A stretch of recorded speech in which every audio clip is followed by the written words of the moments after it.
everybody. It's officially the end of November when I'm filming this. It's actually December 1st. So it's not even the end of November. It's a whole other month by now, which is crazy to think that we were in the last month of 2024. I can't even fathom that. Anyway, today I'm going to be sharing with you all the books I read in November. I read, I think, 7 books as I try to count while talking. 1, 2, 3, 4, 5, 6, 7 books.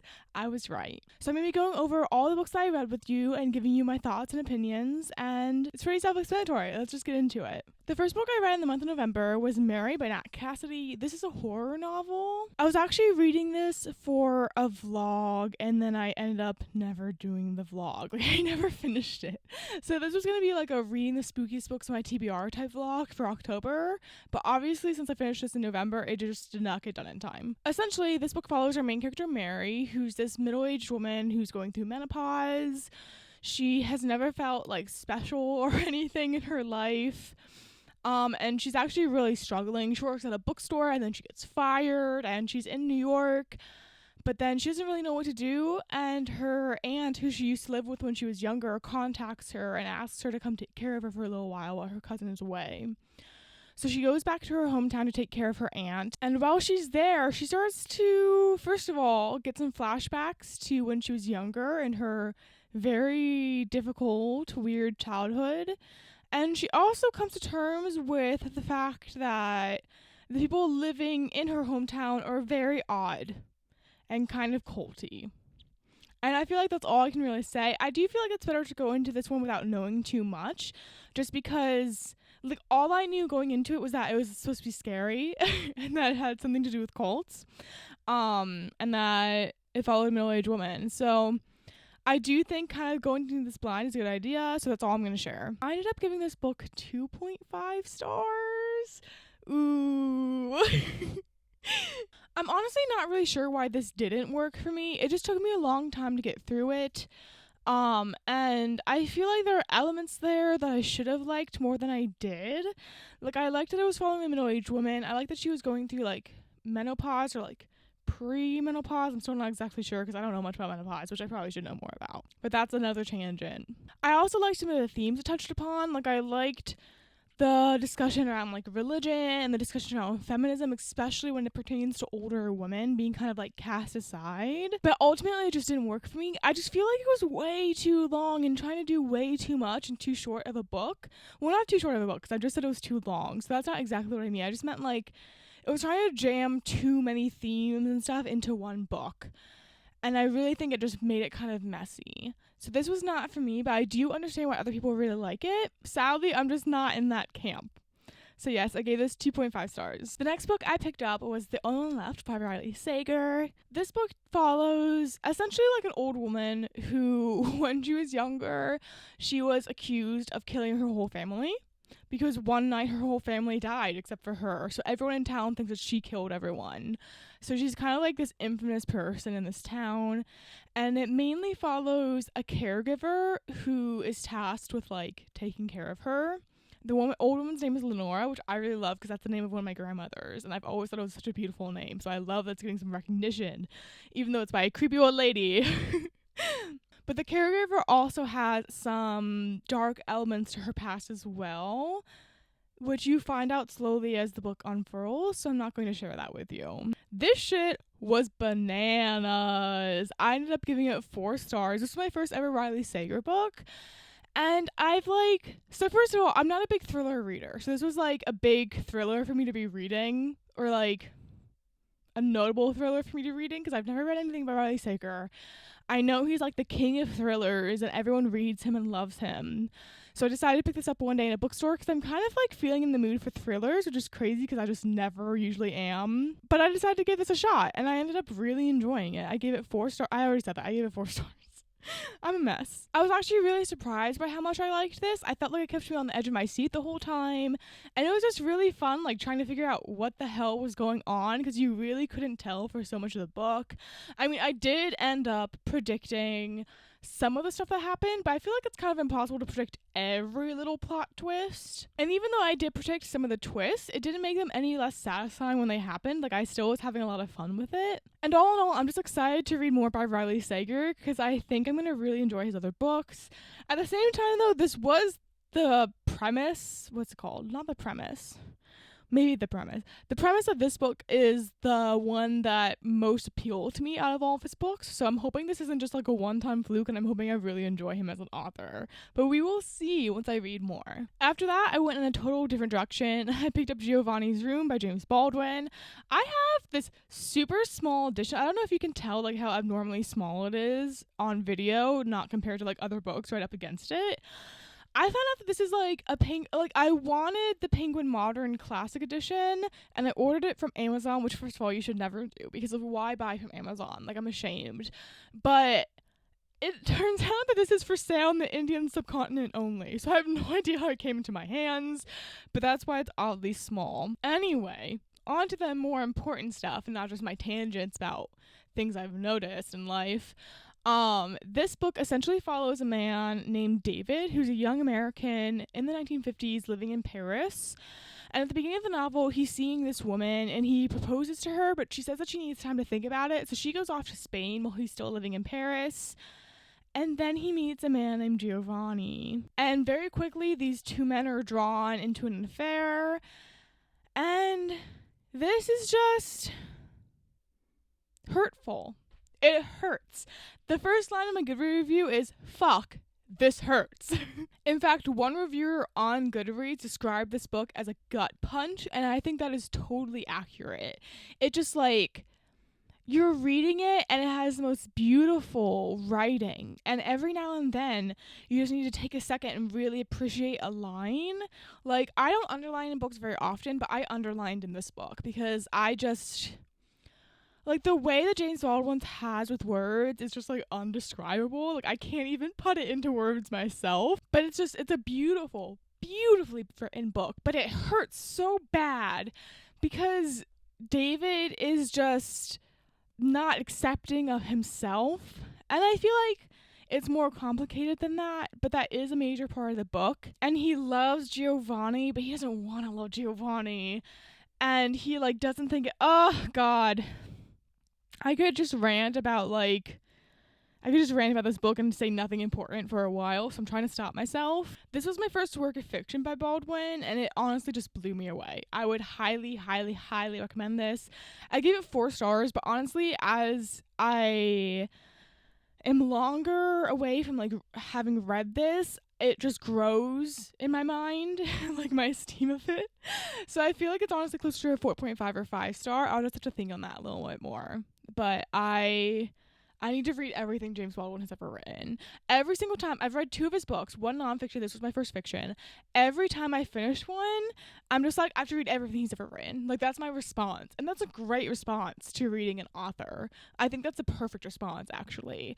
But I'm also afraid to read more by him because I don't want to run out. Like, I want to always have a James Baldwin book to look forward to. Count how many times my sleeve falls off and you will die.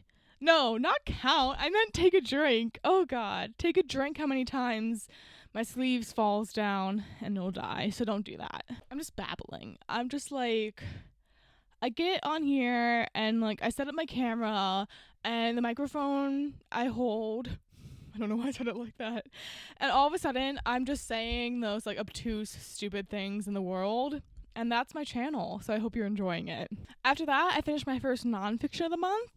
And that is Member of the Family, My Story of Charles Manson, Life Inside His Cult, and the Darkness That Ended the 60s by Diane Link and Deborah Herman. This was a wild read. And not even just because of the Manson murders. Like, Lake's life was insane well before she ever met Manson. The first, like, third of this book maybe just talks about that, like, well before he's ever introduced. And her parents were hippies, and they, like, sold their house, and they lived in a van, and they just moved from commune to commune. And she was only, like, 13 or something.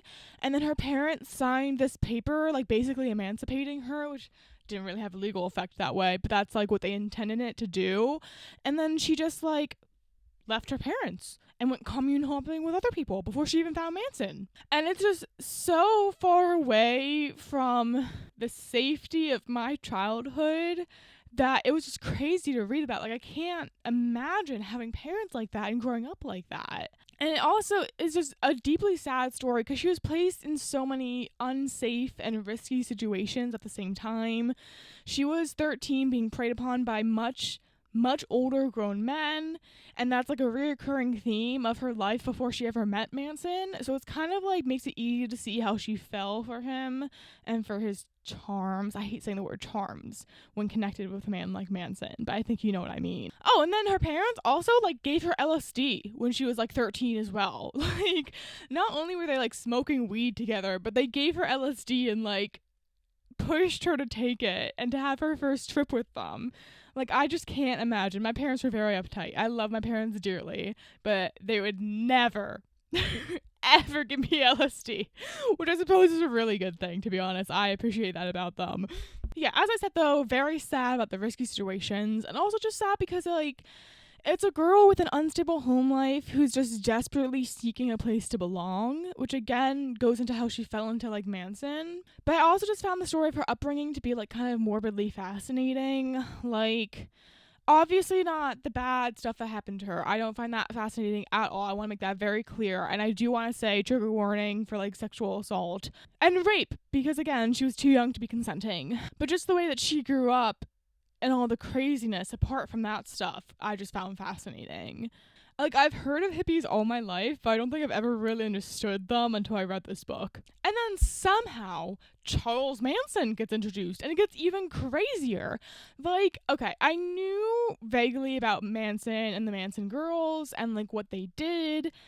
I did have like a serial killer phase when I was like 14 or something, and I read about it, but I was shielded from the bulk of the Manson stuff. I did not know that it was basically like a sex cult and that they were having like group sex while tripping on LSD. I did not know that he was basically a pimp and was using the girls in his cult to gain favors from men and to like get food and money and a place to live. I didn't know so much about Charles Manson, and I've learned so much from reading this book, and all of it is obviously awful because he is I think he's still alive, right? Like, he's a terrible, inhuman piece of shit. But it's also just crazy, like, how it goes from being, like, pimping out young girls, sex cult, to suddenly he's teaching them how to, like, stab someone in the heart. And I think that was a really, like, creepy scene because she's describing basically how he had all the girls, like, lined up and was teaching them how to properly stab someone and gave them all a knife. And this is in the lead up to the murders. And it's just really creepy to read that and think about what it actually led to. But I do think the creepiest scene of the entire book was when the girls who killed, like, Sharon Tate and the other people involved, when they were describing killing them, because the girl, I don't think this is a spoiler because it's real life and you know this is going to happen the whole book, but essentially the one girl who killed someone, I forget exactly who she killed, talks about how, like, satisfying it was to stab a person. And then you find out during the trial part of this that she stabbed them something like 70 times. And it's just so chilling and so creepy. And it just shows, like, how crazy these people actually were. I don't use the word monster lightly, but, like, the things in this book that were described were actually monstrous. All in all, I think this is definitely worth the read if you find the subject matter interesting at all. Like, not only do you get to learn about Charles Manson, but you also get to learn about, like, how hippies lived in the 60s, and it's just fucking wild, as I've been ranting about for the last, like, 10 minutes now. I gave this book 4 stars. I just think it was so interesting, and I don't want to say, like, I enjoyed it, because of the subject matter, but I guess I can say I enjoyed it. I don't know. Next, I picked up American Gods by Neil Gaiman. This book is kind of hard to describe. You're following the main character, Shadow, who just got out of prison when he's approached by this man named Wednesday, and Wednesday wants to hire him to be, like, I don't even know the word I would describe, like, his task man, I guess. Like, he just wants to give him, like, dirty jobs, kind of, and have him, like, do whatever he wants. And it starts from that simple premise, and then it turns into, like, this all-encompassing god war between the new gods and the old. So for the old gods, think, like like Odin and Thor, and for the new gods, think like technology, media, railroads.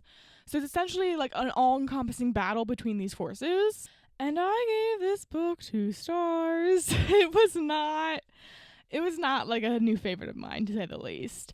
It wasn't a great sign that I felt relieved when I finished it, but it was just such a big book and it was taking me a while to get through.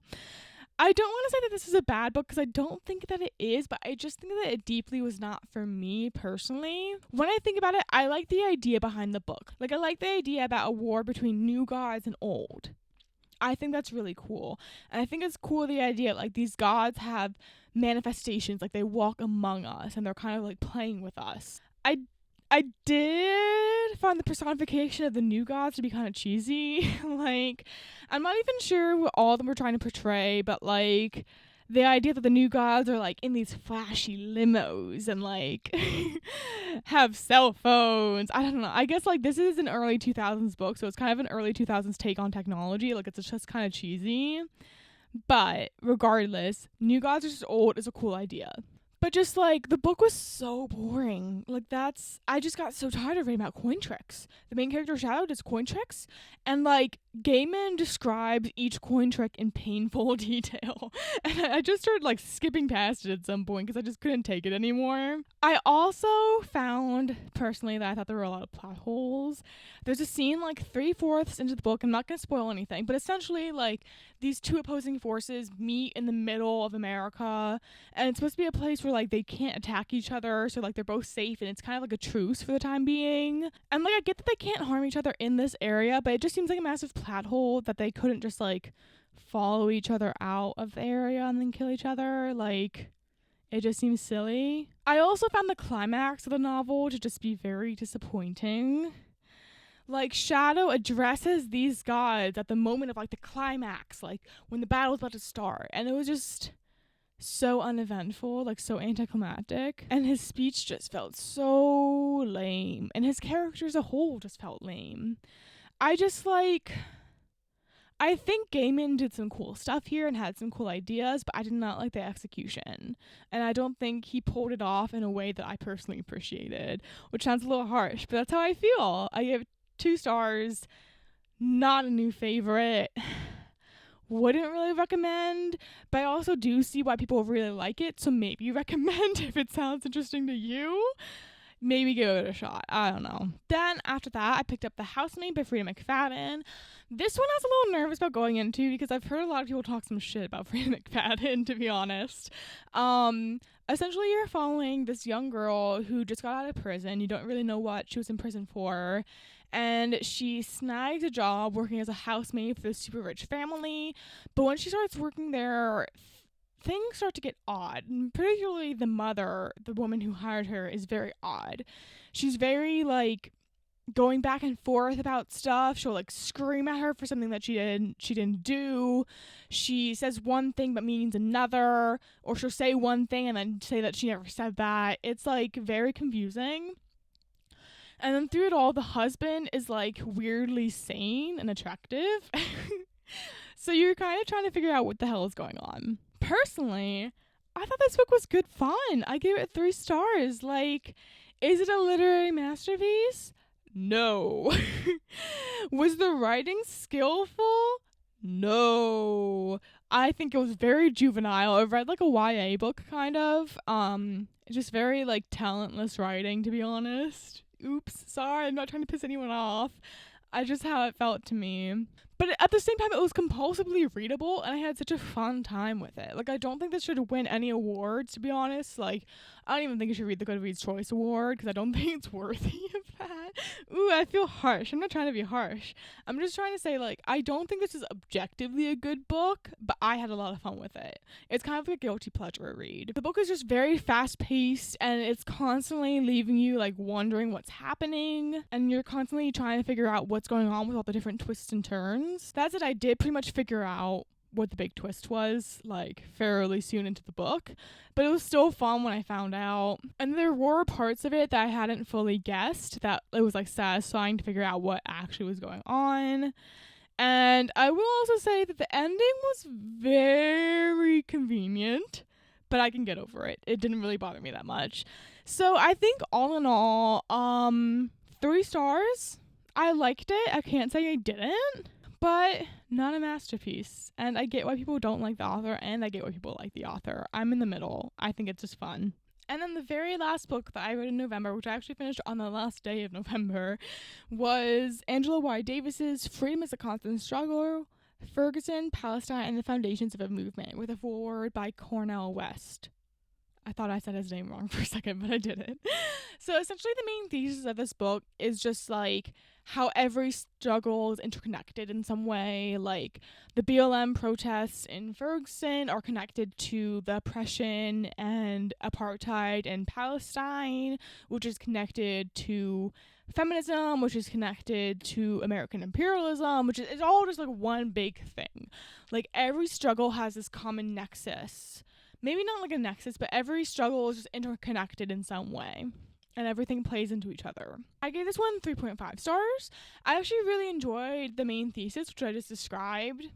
I think like a really good way of describing that main thesis is the fact that apartheid Israel trains U.S. police officers, which then use the same oppressive and violent tactics against BLM protesters that Israel uses against Palestinians when they rebel. And honestly, I think that every point that Angela Davis makes in this book is very important. Like, I think we're very lucky to be alive at the same time of her. I think she's an amazing, well-spoken woman who makes many great points, and we should all listen to her a lot more than we do. I agreed with pretty much everything she said, especially one thing that stuck out to me that I really agreed with, which she only mentioned like briefly, was the need to question everything that we define as normal, because something like prisons are deemed normal, but when you really think about it, like they shouldn't be. I thought that was a very moving point to make. But I do think that I got a lot more out of the interviews in this book than the speeches, because it's not like a book of essays or anything. Like, it's a collection of interviews and then a collection of speeches that she's given. So because of that, I didn't like it as much. Like, I found the speeches to be very repetitive, and the interviews, although I got more out of them, I think I just would have preferred like a book of essays or like an actual written book versus just like a collection of things she said about these subjects. I do think maybe this is a better primer for someone who's kind of new to social justice and like new to this thesis. And I don't want to say that I'm like well versed on social justice and I don't need to read Angela Davis, because obviously like I got stuff out of this book as well, but I just don't feel like I got that much out of it. Like, I feel like a lot of this is stuff that I've already heard and that I've heard people talk about at length before, and like I still have a lot to learn. I'm not saying that like I don't have stuff to learn, I definitely do, but again, I just feel like I didn't get too much out of this, so that's why I only gave it 3.5 stars. I still added the 0.5 because I still believe it's a very important book. I still would recommend it, especially if you're not very familiar with the thesis or haven't like heard much about that before, or if you want to learn more about Palestine or Ferguson. But yeah, I liked it, just didn't love it. That's all. So there you go. Those are all the books that I read in November. I feel like I've been yapping way too much, so I'm sorry about that. But thank you so much for watching. Let me know if you read any of these books down below, and if so, what your thoughts were on them, or let me know what you read in November, because I would love to know. And I'll see you soon with another video. Goodbye.